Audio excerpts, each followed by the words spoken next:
ஆண்டவரும் இரட்சகரும் மேய்ப்பரும் ஆகிய இயேசுவின் நாமத்தில் இந்த நல்ல ஆறுதலின் நேரத்திற்கு உங்களை நான் வாழ்த்தி வரவேற்கிறேன்.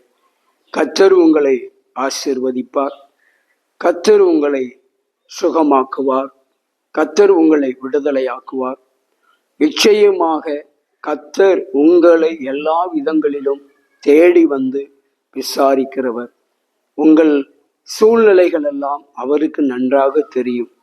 என்னுடைய நிலைமை யாருக்குமே தெரியாதா என்று ஏக்கத்தோடு இருக்கிற அன்பு தெய்வ பிள்ளைகளை, உங்களுடைய ஏக்கங்கள் எல்லாம் கர்த்தர் அறிந்திருக்கிறார். நிச்சயமாக அவர் உங்களை கைவிட மாட்டார். ஆகையால் நீங்கள் செய்ய வேண்டியதெல்லாம் ஒன்றே ஒன்று. எந்த சூழ்நிலையிலும் உங்கள் ஜெபத்தை, கர்த்தரிடத்தில் வேண்டுதல் செய்கிற வேண்டுதலை, ஆண்டவரிடத்தில் விண்ணப்பிக்கிற விண்ணப்பங்களை ஒரு நாளும் எந்த சூழ்நிலையும் விட்டுவிடாதீர்கள். தொடர்ந்து ஜெபித்து கொண்டே இருங்கள். தொடர்ந்து விண்ணப்பித்து கொண்டே இருங்கள். தொடர்ந்து ஆண்டவரிடத்தில் உங்களுக்கு பதில் கிடைக்கிற வரைக்கும் வேண்டுதல் செய்து கொண்டே இருங்கள். ஏனென்றால் வேதம் சொல்லுகிறது பாருங்க, பிரசங்கியின் புஸ்தகம் 11வது அதிகாரத்தில் 4வது வசனம் எப்படியாய் சொல்லுகிறது. காற்றை கவனிக்கிறவன் விதைக்க மாட்டான், மேகங்களை நோக்குகிறவன் அறுக்க மாட்டான் என்று இந்த பகுதி சொல்லுகிறது.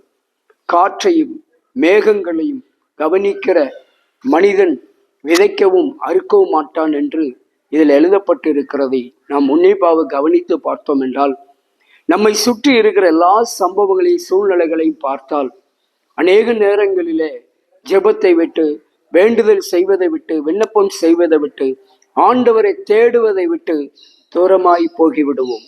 அப்படி போகக்கூடாது என்று இந்த பகுதி நமக்கு சுட்டி காட்டுகிறது.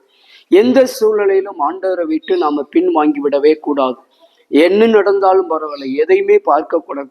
நம்மை சுற்றி என்ன நடந்து கொண்டிருக்கிறது என்று அதை ஆராய்ந்து பார்ப்பதை விட, எனக்கு என்ன தேவை, என் பிரச்சனைக்கு முடிவு தேவை, என் போராட்டத்துக்கு முடிவு தேவை என்பதை அறிந்து நாம் சூழ்நிலையை பாராமல் நாம் ஆண்டவரை நோக்கி ஜெபித்து கொண்டே இருந்தோம் என்றால், நீங்கள் ஜெபித்தீர்கள் என்று சொன்னால் நிச்சயமாக பலன் கிடைக்கும். God bless you.